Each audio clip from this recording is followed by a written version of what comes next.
Welcome to the Sample Chapter Podcast, the show where authors read a sample chapter from one of their books. Here's your host, Jason A. Meiske. Hello, Sample Chapter listeners. Hey, welcome to episode 242 of the Sample Chapter Podcast. As the lovely ladies said out front, I am Jason A. Meiske, and I am your host for this and every episode of the show.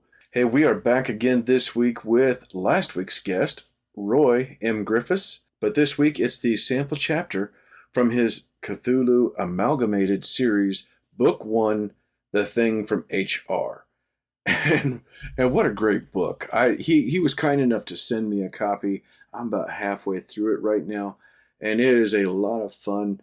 I can tell you right now, if you have any interest or background knowledge in the Cthulhu legends and stories from Lovecraft, this is going to be right up your alley. It's a lot of fun and very strange, but also with a very dark comedy twist to it. And it's a lot. You're going to really enjoy it. And I think this sample chapter is really going to set the scene for you, so you can see what to expect going forward. To hear more about Roy and his writing life and everything we discussed last week, make sure you go back to episode 241.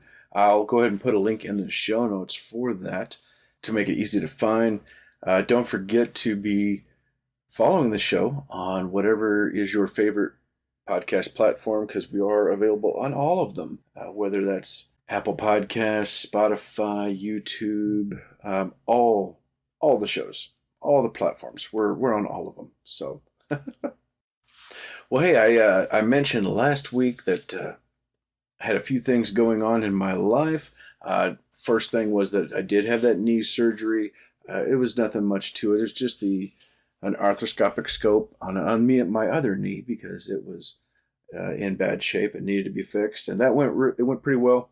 They had to do a little more than what they thought they were going to have to do, so recovery time is just a little bit longer than expected, but that's all right.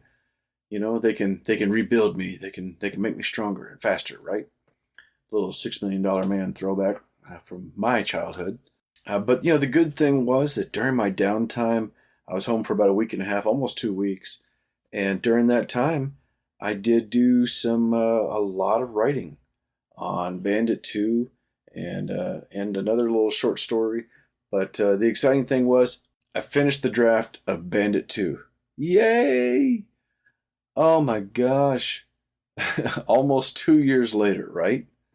And a good year and a half after I thought I'd be done with it and finishing the edits and everything. Good grief, it's crazy how life can get in the way and just... I just don't know where to start, But I'm so relieved to finally have this book finished, and I'm excited to go back and be doing the edits, because, I don't think the edits are going to be that difficult. I know what the story is now, and I know what I want to say, what I'm going to be saving for other stories or other books in the series.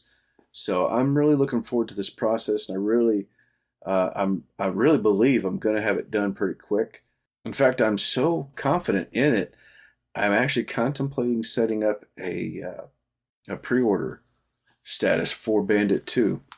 I haven't decided yet. I want to do a little bit of the groundwork on the edits. I want to lay everything out and start going through it and see what that looks like. And of course, part of that also is going to be how my time works out, because I am back to work, so I'm trying to manage that. But rest assured, if I decide to set up a pre-order in the coming months, I will let you guys know. I even let you guys know ahead of everybody on my own personal author social media sites. I made a post on Facebook that, hey, you got to listen to this episode if you want to hear the news. It'll be a day later before I make the official announcement on my social media as to what's going on. So you guys are ahead on there, because I don't do a newsletter. I know a lot of authors say newsletter is what you got to have. I don't know. I have my time is precious enough. I don't think I could put the extra time right now into a newsletter on top of my writing and work life and then doing this show as well. So in order to put more time into writing and working on the show, I kind of make the show my newsletter. So you guys get to have all the firsts of what's involved with it. So yay. Along with the completion of Bandit 2, I'm also working on a short story that I pretty much have already written it. I've got just a little bit left to go, but it's a 5,000 word short story that I'm doing for an anthology. I can't remember if that's coming out this year, later this year, or early next year. It's with the writing group that I'm a part of, the Writers of Warrensburg. And I don't remember now offhand what the release date was for that. But of course, as you know, as soon as I do know that for sure, I will be letting you know so that you can check it out. Well, before we get over to the sample chapter from Roy, I do want to make sure and remind everybody to check out our podcast friends in the show notes down there. Just click that link and you get on over to Pop Culture Network, home to about half a dozen other shows. All of them cool, all of them fun, and all of them pop culture related. So if you have a hankering for news and fun stuff about movies, comic books, TV, celebrities, anything along those lines, it's all there in the show notes. So click that and hop on over. I also want to invite you to check out Writer's Block Coffee. They have 3 delicious flavors of coffee to choose from. And as an affiliate of the show, if you use coupon code Sample Chapter, the show gets a little something to help out with any bills. And I really appreciate that. It's always a nice thing. I like money.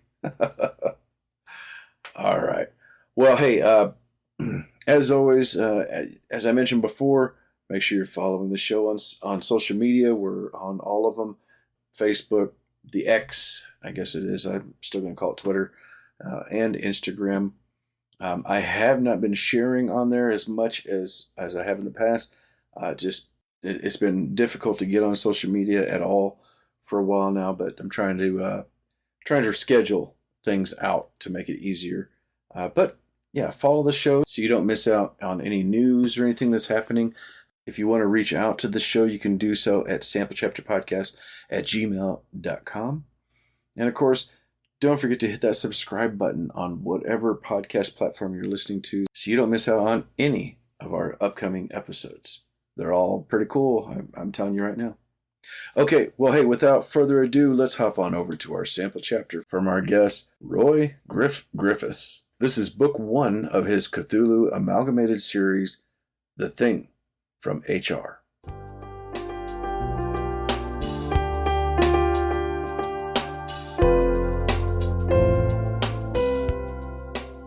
Hot blood. I was just settling down at my desk with a nice hot cup of the blood of a thrice-cursed dead man when I heard the squawker outside my office rumble. "HR, may I help you?" my secretary, Bug, answered in her most professional hideous shriek.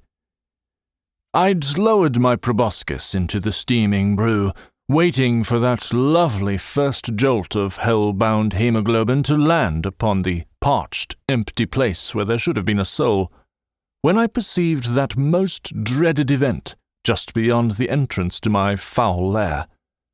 A moist, tearing noise thundered at my earhole. Oh, bother. Bug was flapping a fluid limb at me frantically. From the squishiness of the sound, I deduced she was using her 4th tentacle, that fluid, writhing thing of power and horror. Another wet snap. The first cup of blood was so satisfying, or damned good, as we liked to call it, that initially I refused to leave the place where I hunkered and gibbered. Instead, one of my eye stalks slithered along the lair wall and protruded outside. She buried the squawker under her other 14 tentacles and hissed, "It's beef bits!" Oh, bother indeed. It was himself. Itself, really. His nibs, the big kahuna. I I'm assigned to the HR if my esoteric vocabulary were not enough to hip you in, old bean. I slid the beaker of blood to one side and cringed before the squawker. Human Restraint Office, how may I be of service? Do take me off speaker, nephew. It was then that the terror washed over me. A call from the head of our division was bad enough, but now our family connection was mentioned? For long eons I withered before the karma-rending power of he who must not be named in casual conversation, only occasionally able to blubber helpless replies. Yes, I'm new to the division, your abominableness. 400 years. No, oh, most loathsome of the shadows, I am certified. However, I've never actually... But it was my final piercing shriek of despair that brought Bug scuttling into the lair, where she found me upon the corpse-strewn floor, my 1,000 eye stalks alternately flagellating me and quivering loosely. That must have been a fun chat, she observed helpfully. What did the bits want? Unable to speak coherently for a moment, I rocked and wailed at the horror of my fate. She politely rewarmed the blood while I composed myself. Unable to bear the weight of my destiny while prone, I climbed to my hooves and composed myself. Brushing my eyes back into order, I crept into the comfort of my tatty bones-of-hanged-men chair. After a restorative slobber of the hot hemo, I looked at her terrifying primary face, where sat her usual expression of tolerant compassion for my lot. It's worse than you can imagine. A smile of hideous knowledge rested upon her ancient face. I can imagine a lot. I buried my head in my hand, eye stalks drooping to cover what would have been a face. The boss is sending me to Earth. And then Bug screamed. To my more cosmopolitan readers, the structure of our existence, one cannot really say life, is so self-evident as to require neither comment nor inquiry, nor even notice. However, some of the readers of my modest monograph may not exist in the realms where hope liveth not. Thus, very little of my scientific investigation will make sense to them. I beg my more learned correspondents to bear with me, as I endeavour to bring a certain cultural context to my tale. It was the seer H.P. Lovecraft, known by some of my kind as HPV, that is, Howard Phillips, visionary, who first perceived what lurked beyond the veil of mortal human life, and quickly began blabbing about it to those who had the wit to hear. His knowledge was incomplete, imperfect, and, I've been told, often poorly composed, so the forbidden knowledge he shared was taken for little more than passionately felt diverting tales. Even one who sees dimly, as did HPV, can scry some of the truth of a thing. But the truth is so much more than Lovecraft's fevered brain was able to communicate or contain. As I was taught by older and wiser non-beings than myself, my kind have existed for eons uncountable here in the realms beyond time and the ken of man. There are those whose names it is not wise to utter in the lower realms. You know of dead Cthulhu who lies dreaming, of course. An essential essence, so bewilderingly terrifying to human senses, whom the seer Lovecraft could only describe by suggesting an amalgam of terrestrial animals, whose names escape me at the moment. Perhaps an okapi with the head of an octopus or some such nonsense? The Dread One possesses an intelligence so vast, and a sanity-rendering reality so utterly alien to any form of life, or non-life, that not even such as we are completely sure what the Big C, as the Cthulhu Sentai have been known to call him, actually is or truly wants. He is not the only lightless star in our dark galaxy, however. There is Herketh, the black sun of Lemuria, Pharithus, the stealer of breath, and one ignores Vicordagundu, the dominatrix of the primordial slime, at their peril. They, along with many others too terrible to mention, lurk in the blackness from which light forever flees. All of them, and there are surprising numbers of beings of malevolent energies, equally pre-time entities, with aims as inscrutable as he who is dead asleep. As charming as these fellows sound, they hold a deep and typically fatal fascination for some humans and other life forms from the dimension of light. Somehow, humans and Pleiadians and greys and smartly dressed cockroaches and numberless other intelligent life forms keep finding their way here, which, being outside of time and space, is not precisely a place or a now. These allegedly intelligent beings are seeking, something. And that is where we come in. We are staff, as it were, servants of the Big C and his ilk. In fact, of the many surprises that await those misguided seekers who find their way to us, the most striking fact is perhaps the fact that our activities in this place are so well organized. Editor, I'd like to think that we have in fact been a most useful model for organizations on the other side, because our template of tedium and terror has been repeated through countless worlds. I have no proof of this. I am very busy, yet very unimportant, after all, but I plan on mounting a study of the subject before I retire. But I digress. There are subordinate beings of staggering potency, such as my uncle, a mighty one who communes with our silent masters and keeps us ever in readiness for the moment of unmaking. There are those below him, powerful still, who oversee and organize the work of implementing our mission statement. I'll not record that unspeakable document here, for it contains over 75,000 clauses that would be largely incomprehensible to humans, such as, never give a cat power, which Earth's ancient Egyptians ignored to their everlasting regret. Others hop, slither, shamble. I am noted for the quality of my shambling, if I do say so myself.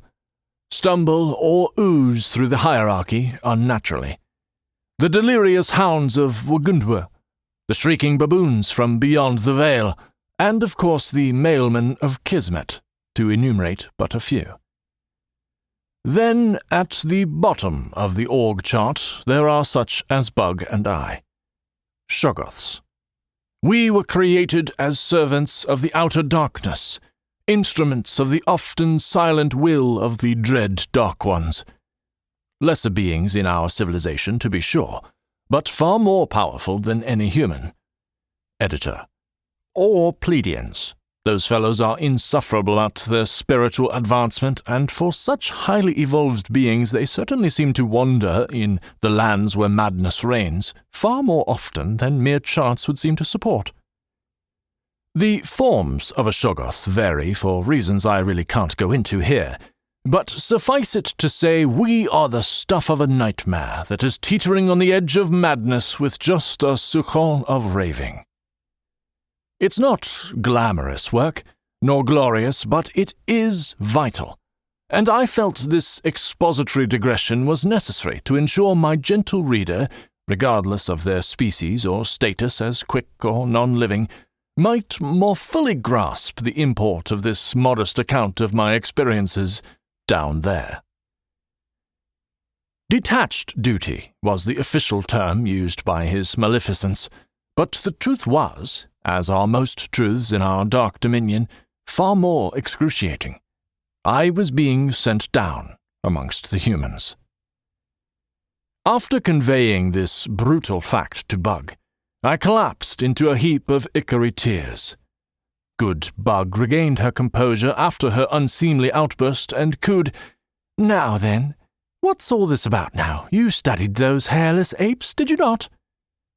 "That was ages ago," I could not help but wail in my torment. And it was only an elective class. "But you are interested," she said encouragingly. "You do keep up with them. I've heard you chatting with the damned ones before they're sent out for tidying up." I snivelled into the cooling mug of blood. "Well, they are right there for processing, and they look so confused by it all. I gather the sight of their bodies, typically turned inside out as a result of their messing about with things man is not meant to know, tends to render their remaining essence rather nervously chatty, and a great deal more congenial to correction about the reality of unseen but only hoped at, or deeply feared, realms." "That's right," Bug went on sweetly, laying several soothing tentacles across my brows and using a few of the others to massage away the tension in my somewhat shapeless bulk. "Think of it as a little field trip, eh? You'll get to be surrounded by the wee humans. And what was it Beef Bits wanted you to do?" "My uncle," I announced morosely, "has asked that I observe a certain troublesome group of humans.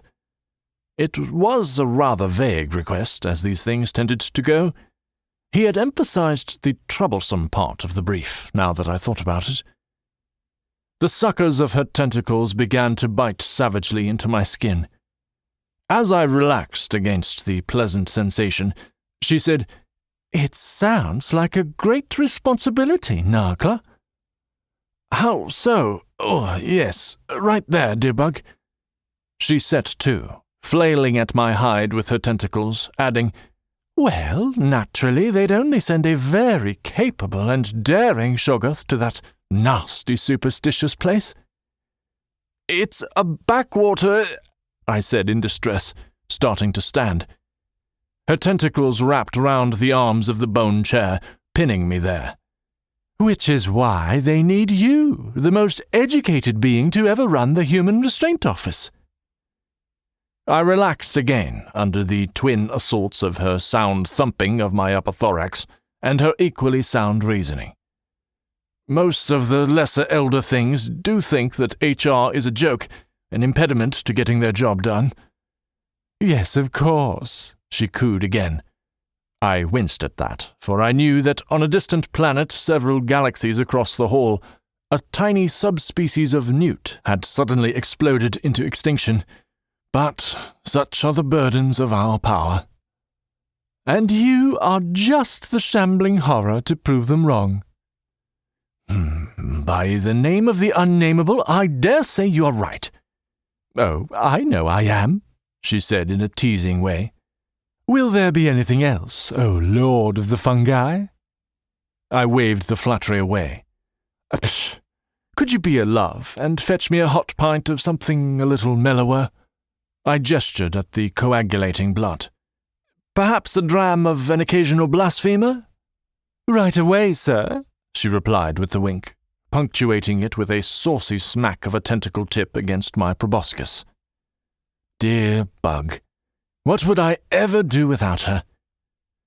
Thus fortified, I turned to my necromail to resume my duties unending.